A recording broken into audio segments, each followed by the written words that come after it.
Allez, bonjour à tous, j'espère que vous allez bien. Aujourd'hui, revue de marché. On parlera de BTC dans un premier temps. On va surtout préparer notre semaine. On verra la clôture weekly, si on a des setups ou pas qui s'enclenchent dans la semaine, qui peuvent s'enclencher. On parlera bien sûr d'Ether et on verra certaines altcoins qu'on demandé d'analyser. Donc voilà, on verra tout simplement si on a également des setups qui s'enclenchent sur ces cryptos-là.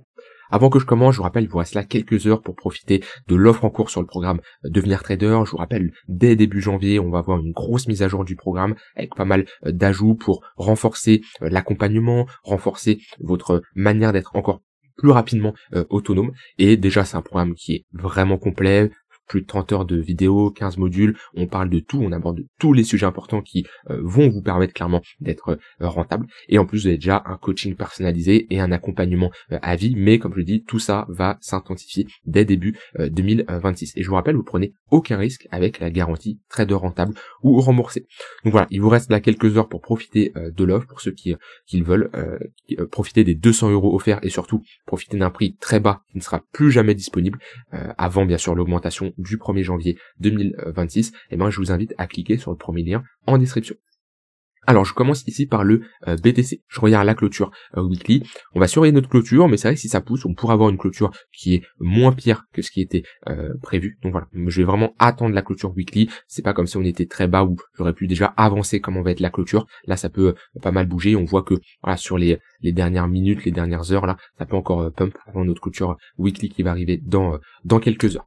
Maintenant, en daily 4 heures, là c'est plutôt pas mal. On est ici dans cette phase de latéralisation, on est en train de casser par le haut. Alors, on attend bien sûr les clôtures, mais on est sur un move du week-end, ça c'est vrai, il y en a beaucoup qui l'ont dit, comme quoi on est sur un pump du week-end, et souvent les pumps du week-end sont quand même moins sûrs, et on a une confirmation qui est quand même plus faible que lorsqu'on a un pump, par exemple lors de l'ouverture du marché US la semaine, ou même si le marché US est fermé, on a toujours une meilleure confirmation. Là c'est vrai que les moves du samedi dimanche des fois peuvent être avalés. Alors par contre les derniers pumps du dimanche, je m'en souviens bien, on a eu quand même des pumps qui pouvaient tenir, ça dépend lesquels. On a celui-là qui nous a break les 115, bon, après on a posé un top, mais bon, on verra bien sûr en fonction de l'ouverture du marché US demain, mais là pour le moment c'est plutôt correct. Maintenant, on peut pas parler de reprise, d'accord.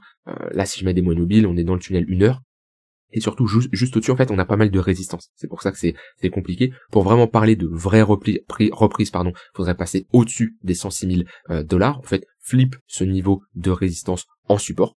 Mais tant qu'on ne fait pas ça, on est clairement dans un contexte où le plus probable, c'est de rejeter.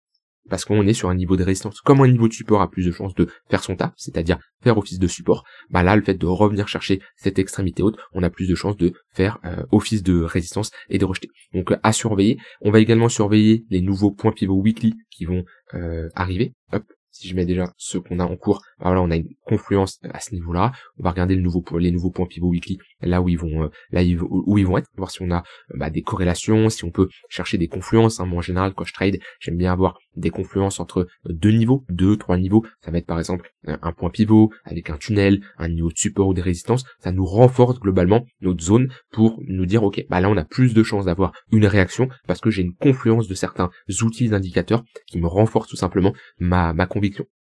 Donc si on vient chercher les 107 000 $, comme je l'ai dit, on peut être ici sur une bonne zone pour prendre un short.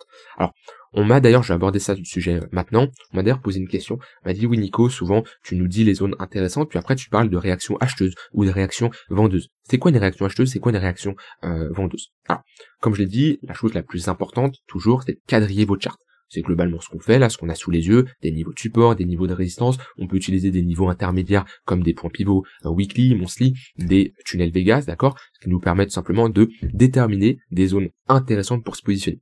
Quand ça le taf est fait, en effet, quand on arrive sur ces zones-là, ok, et là, ce qui va être intéressant, c'est de surveiller si on a une réaction acheteuse ou pas. Ça, c'est un point important. Ou vendeuse, si vous cherchez des shorts. C'est quoi une réaction vendeuse? Ça va dépendre de chacun, ok. Chacun va juger que c'est une réaction vendeuse. Mais globalement, moi, ce que j'en pense, une réaction vendeuse, c'est lorsqu'on va chercher notre zone qui nous intéresse, ça va être une pattern, un signal qui nous montre que on a des vendeurs qui se réveillent. Ça va être par exemple, ici, un M-top, avec un break de moyenne mobile court terme.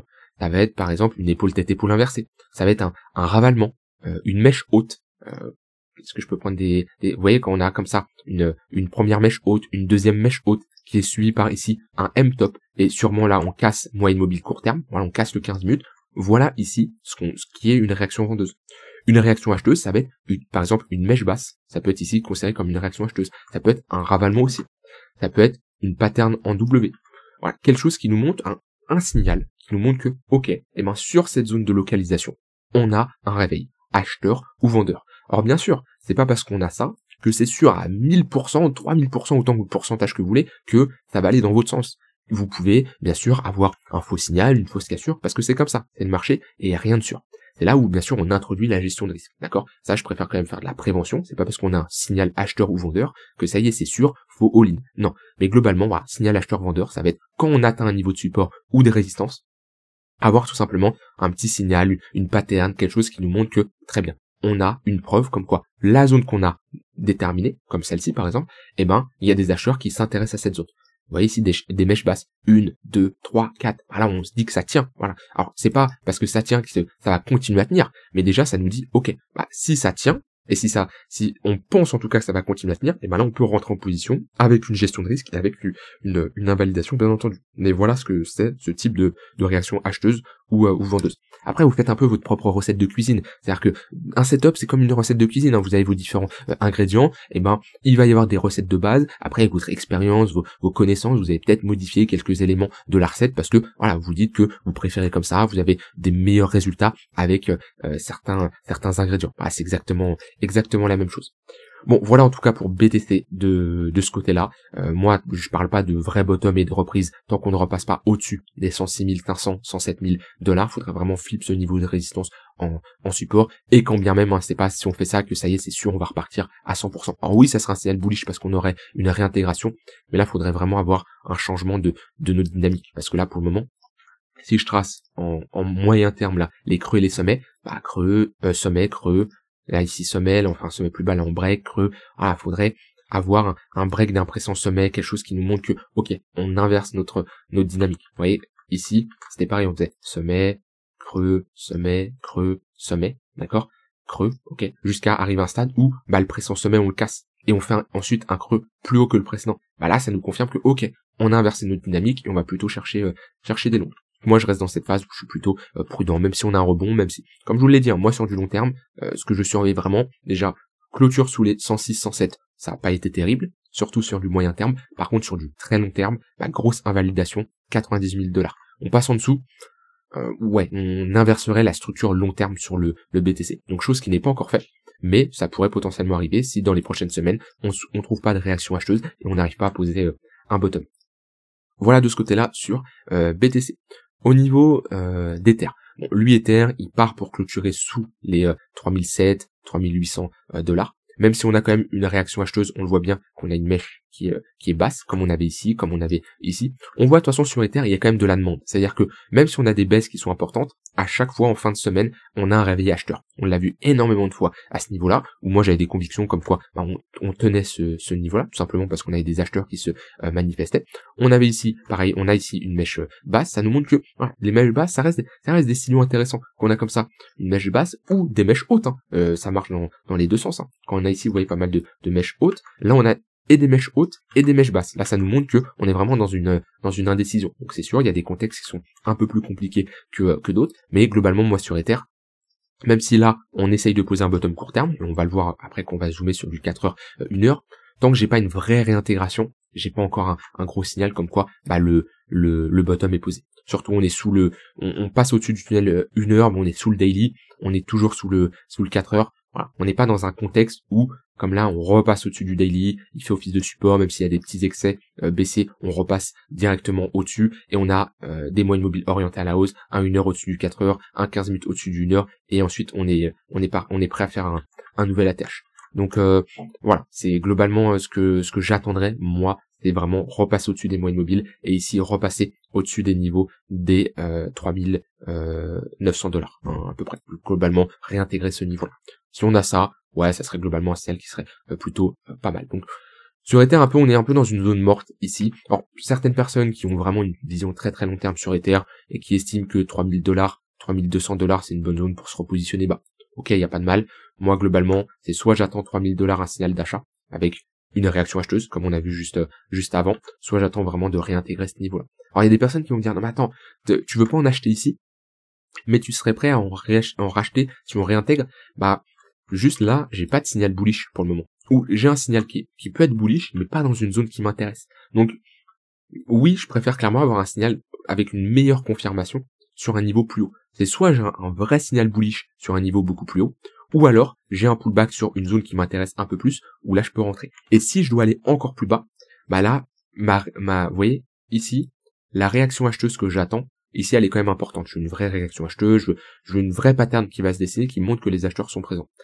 Plus on revient chercher des niveaux bas, et plus on revient chercher des niveaux weekly, mensuels, où on est encore plus susceptible de réagir, bah je vais être moins exigeant sur les réactions acheteuses que je veux. C'est comme BTC.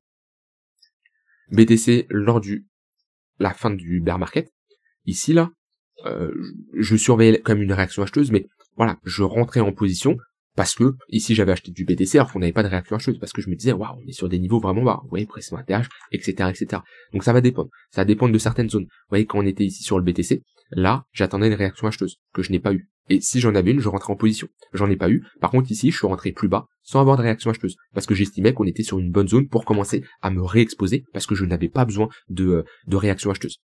Donc voilà, globalement là-dessus mon avis sur c'est exactement pareil que sur comme je l'ai dit sur Ether.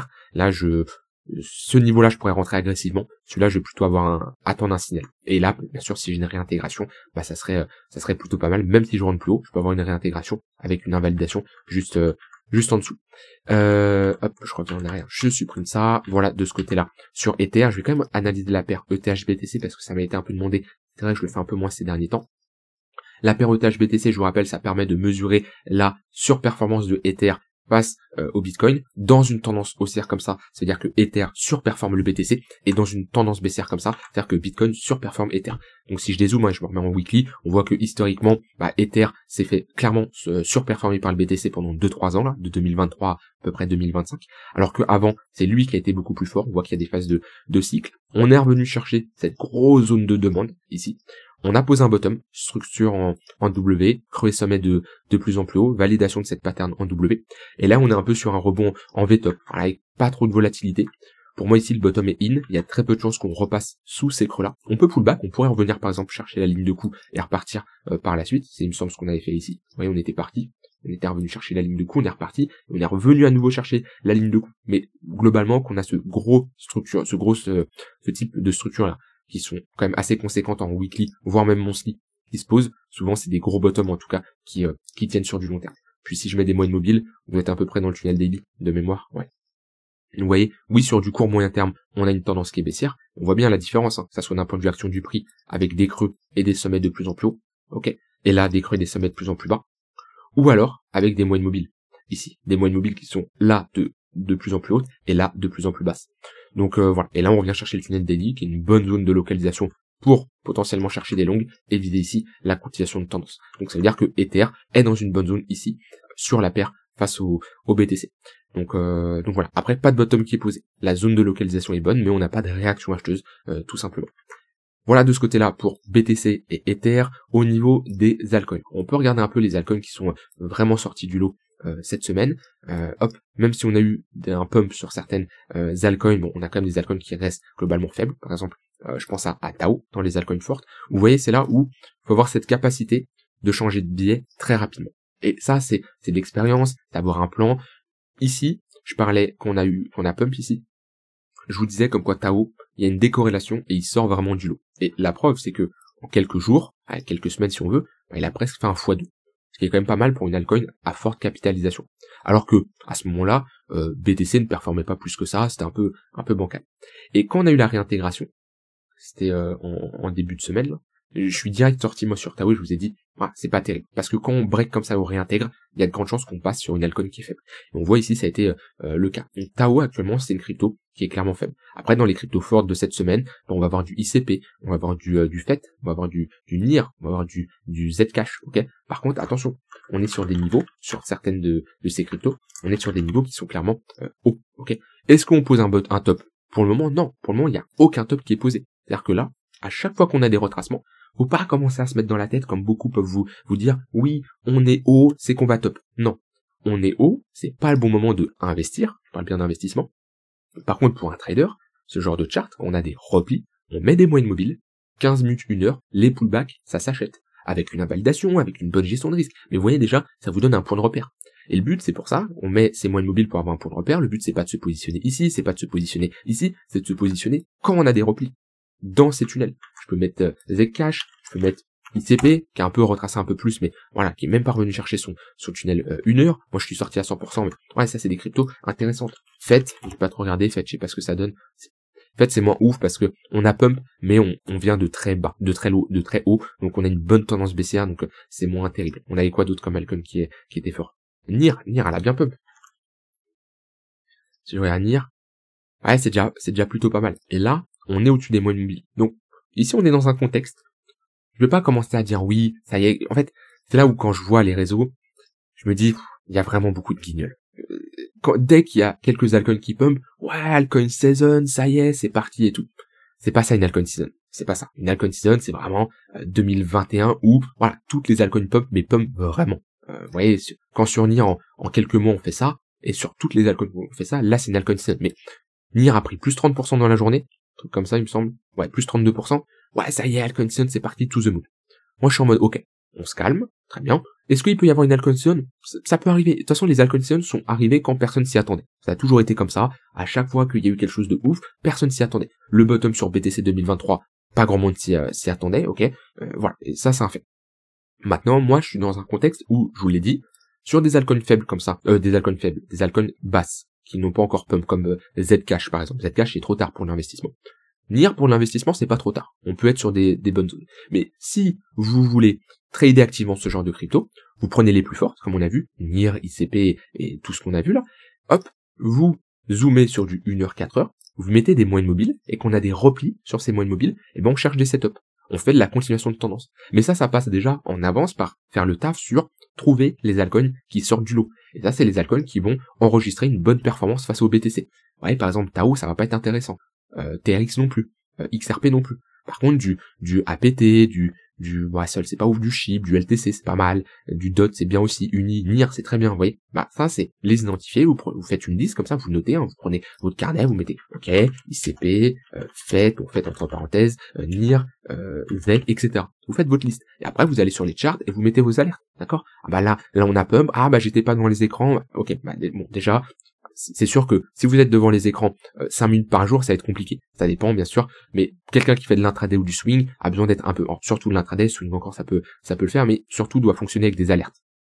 Avoir cette capacité de, quand l'alerte sonne, de prendre une décision. Ok. Et vous voyez, quand on vient chercher le tunnel 15 minutes, là, il peut y avoir un setup qui peut se prendre. Si on perd le 15 minutes et qu'on va chercher le 1 heure, il peut y avoir des setups. Mais ça, c'est identifier les altcoins fortes, mettre des moyennes mobiles avec un indicateur comme les tunnels Vegas, hein, je vous rappelle, c'est un indicateur que vous pouvez retrouver ici. Hop, voilà. Et ensuite faire de la continuation de tendance lorsqu'on a une réaction acheteuse avec une bonne gestion de risque. Je rentre pas dans les détails, tout ça, je rentre dans les détails beaucoup plus en détail, ça fait beaucoup de détails, je fais que de me répéter, bref.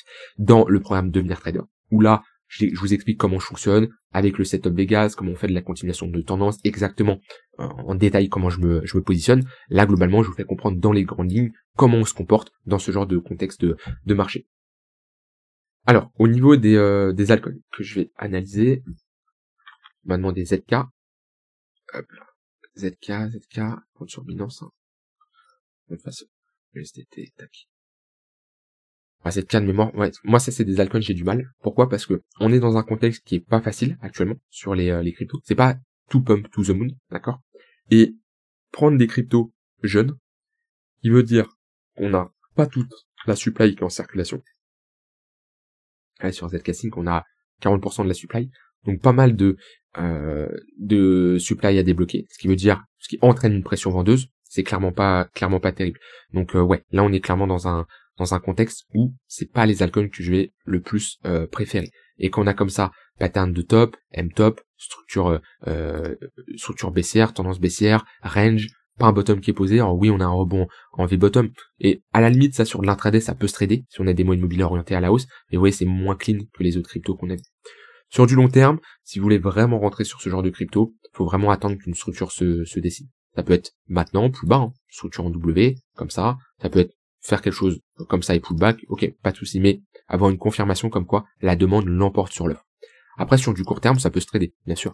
Si vous avez des setups, tout ça, allez quand même sur des cryptos qui ont pas mal de liquidité. Je ferai pas du 1 minute là-dessus. Voilà, il n'y a pas énormément de liquidité. Bon, il va y avoir des spreads, c'est compliqué là-dessus. Honnêtement, c'est compliqué. Il va y avoir des spreads trop importants. Compliqué d'avoir une stratégie rentable sur du scalping, sur des cryptos à très faible capitalisation. On n'est pas non plus sur une crypto à ultra faible, mais là-dessus sur du scalping, c'est sur Bitcoin, Ether, BNB, là où il y a du volume.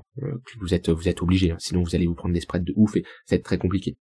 Par contre, sur l'intraday, sur du swing, c'est une possibilité. Vous mettez des moyennes mobiles et vous faites tout simplement de la continuation de tendance. Et on m'avait demandé qu'on analysait deux aujourd'hui. On m'a demandé Zerebro. Je ne sais pas du tout ce que c'est. Je vais regarder là. Zerebro 542e. Donc là, attention, toute la supply en circulation.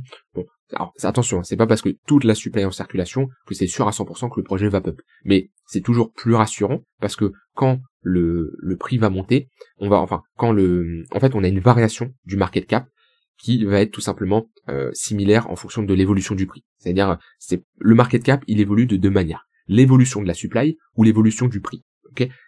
Une montée du market cap saine, c'est une augmentation similaire en fonction de l'évolution du prix. Parce que ça peut arriver qu'un market cap fasse ça, alors qu'un prix fasse ça. Là, vous allez me dire, je comprends pas, si le prix baisse, le market cap baisse. Ah non, si le prix baisse, mais qu'il y a énormément d'inflation, énormément de dilution et de supply qui arrive, bah, le market cap va monter. Ça flingue le projet, ça réduit la rareté, c'est pas terrible. Quand toute l'offre est en circulation, déjà on arrive sur un projet où, voilà, on sait qu'il va pas y avoir pression vendeuse, c'est un peu plus sain. Maintenant, attention, le projet il peut être flingué et aller totalement à zéro. Ça c'est une réalité, c'est pas parce que la tokenomics est bonne, enfin, je suis pas rentré en détail de combien les créateurs possèdent de cette crypto, parce que ça se trouve, le fondateur a 80% de la supply. Bon, tout ça, je suis pas rentré dans les détails. Mais ça, c'est quelque chose que vous devez regarder. Là, quand je regarde ici notre chart, on est clairement ici dans une phase de latéralisation. Et on peut dessiner un bottom. Vous voyez, ça c'est une réaction acheteuse, par exemple. J'y pensais parce qu'on m'a posé la question et j'en ai parlé tout à l'heure. Le fait d'avoir ici une mèche basse, réintégration, ça peut être considéré comme une réaction acheteuse. Là, on est dans une phase de latéralisation. On est clairement bloqué entre deux bornes, et une résolution par le haut, ça serait clairement un signal bullish, ok. En plus, on est dans le tunnel daily, donc vraiment, ça serait, si on s'installe au-dessus de ce niveau-là, ouais, on aurait la validation ici d'une pattern de retournement. On aurait de grandes chances d'avoir un retracement. Alors, je dis pas qu'on va aller chercher l'ATH, ok, mais au moins connaître une phase de retracement. Sinon, tant qu'on ne break pas ce niveau à la hausse, on reste dans une pression vendeuse, vu qu'on est précédé par une dynamique qui est baissière. Et là, on est quand même sur une extrémité haute, donc quand même méfiant. Alors je vais analyser une troisième plutôt, j'ai une liste, hein, vous pouvez me remettre en commentaire d'ailleurs, mais je vais faire la troisième qu'on m'a également demandé. Paul, alors je vais prendre Matic, parce que Paul, Polygone, anciennement Matic, mais je préfère prendre Matic pour l'entièreté de la charte. Ça, attention, c'est quelque chose que vous devez regarder. Alors j'ai pas toute la charte là, ça m'embête. Là j'ai toute la charte, parfait. Attention, quelqu'un qui arrive, qui connaît pas, qui voit Paul sur CoinMarketCap, ou quelqu'un lui en parle, oh Paul c'est quoi? Ok, ça ressemble à ça. Non, Paul ressemble à ça, d'accord. Alors ça, vous pouvez pas trop le savoir si vous n'étiez pas au courant qu'il y a un changement de nom, etc. C'est vrai que ça peut être dangereux. Mais voilà, c'est quelque chose à prendre en compte. Bon, on en est où? Alors, si je prends vraiment toute la charte, c'est là. Mais le problème, c'est qu'ils mettent plus à jour ici. Vous voyez, ils mettent plus à jour. On va garder ce qu'on a ici. Bon, on est clairement dans une tendance qui reste baissière. Vous voyez, des moyennes mobiles orientées à la baisse, tunnel daily sous le 3 jours, une tendance globalement baissière, pas de signe de bottom qui est posé. Le seul signe de bottom que je pourrais voir, il faut vraiment repasser au-dessus de ce niveau-là. Vous voyez, il y a un pivot assez important là. Allez, on prend les 30 centimes de dollars. Si vraiment on a un pump et qu'on a ce genre de break, bah ici ça peut être un signal acheteur. Voilà. Et ça peut être ici une confirmation comme quoi bah les acheteurs se manifestent et la demande est supérieure à l'offre. Voilà. C'est le seul signal que je verrai sur du long terme qui me dirait ok, j'ai un bottom qui est posé. Pour le moment, bah on tente de poser des bottoms, mais on a juste des rebonds en des bottoms pour faire un plus bas. Et si on peut refaire un plus bas, c'est possible. Dans ce genre de contexte, moi j'attends juste une pattern de retournement pour au moins me dire ok, là on a structuré quelque chose de solide. Voilà, j'ai terminé sur ce que j'avais envie de dire. Dites-moi vous ce que vous en pensez là de la clôture weekly qui arrive. Dites-moi les altcoins également en commentaire que vous voulez que j'analyse. Et il vous reste là quelques heures pour profiter des 200 € offerts sur le programme Devenir Trader en cliquant sur le premier lien en description. Je vous souhaite une très bonne soirée et je vous dis à demain pour une prochaine vidéo. Bye bye.